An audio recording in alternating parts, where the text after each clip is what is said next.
تعشق الرسم والتصوير لتنفرد بأسلوب مميز بها. نعود مبدعة وسطية امتازت بهذا المجال. ابتسام الصافي أعدت لنا هذه النافذة. باللون وضربات الفرشاة تعبر عن الأفكار والمشاعر. ود محمد فتاة في ربيعها العشريني، بدأت بتعلم كل ما هو جديد في عالم الفن التشكيلي لصقل موهبة نمت منذ الصغر.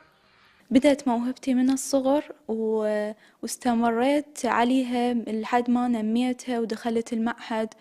واللي شجعني أكثر شيء هي أمي، اللي ساعدتني وانطتني دافع معنوي كلش كبير بحياتي. أحب أرسم الطبيعة والوجوه والبورتريه.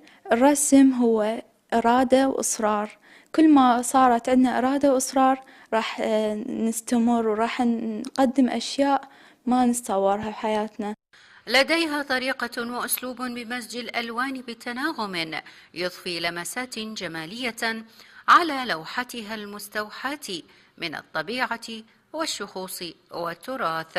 بلوحاتي البغداديات مزجت الأكريليك والزيتي والمائي العصارات، فطلعت ألوان مميزة وحلوة وننطي شكل حلو للعراق وتراثه. عندنا قطع متراكمة فقلت ليش نذبها ونحصل من عندها شي حلو، فعندنا السيراميك رسمت عليه بالزيتي لأن ينطي جمالية حلوة وشي جديد ما حد مستخدمه قبل. عشق آخر تزامن مع حبها للفن ألا وهو التصوير الفوتوغرافي. من هواياتي التصوير الفوتوغرافي، فبدأت التصوير الفوتوغرافي بديت بالكاميرا التليفون أجمع أشياء بالبيت ورسمات أو فيديوهات أصنعها بالبيت. اللقطات اللي أخذها أنشرها على مواقع التواصل الاجتماعي ويجوني هواية متابعين وأحصل منها آراء هواية وملاحظات